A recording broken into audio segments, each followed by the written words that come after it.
अस्सलाम वालेकुम। ये गदम्बा है, ये उसके पत्ते हैं। ये और भी बड़ा हो जाता है, ये कच्चा है थोड़ा। इसके बाद में पककर जब पीला हो जाएगा, जब उसको पकाना है,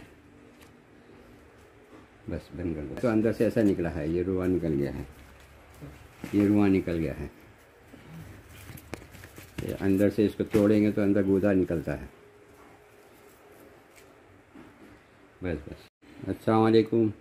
ये गदम्बा है, ये उसके पत्ते हैं। ये और भी बड़ा हो जाता है, ये कच्चा है थोड़ा।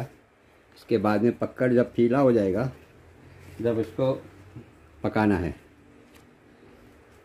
बस बंद कर दो। तो अंदर से ऐसा निकला है, ये रुआ निकल गया है, ये रुआ निकल गया है। ये अंदर से इसको तोड़ेंगे तो अंदर गूदा निकलता है। बस बस। अस्सलाम वालेकुम। ये गदम्बा है, ये उसके पत्ते हैं। ये और भी बड़ा हो जाता है, ये कच्चा है थोड़ा। इसके बाद में पककर जब पीला हो जाएगा, जब उसको पकाना है, बस बंद कर दो। तो अंदर से ऐसा निकला है, ये रुआ निकल गया है, ये रुआ निकल गया है। ये अंदर से इसको तोड़ेंगे तो अंदर गूदा निकलता है। बस बस। अस्सलाम वालेकुम।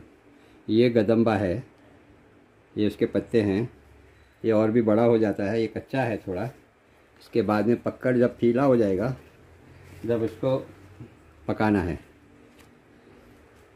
बस बंद कर दो। तो अंदर से ऐसा निकला है, ये रुआ निकल गया है, ये रुआ निकल गया है। ये अंदर से इसको तोड़ेंगे तो अंदर गूदा निकलता है। बस बस।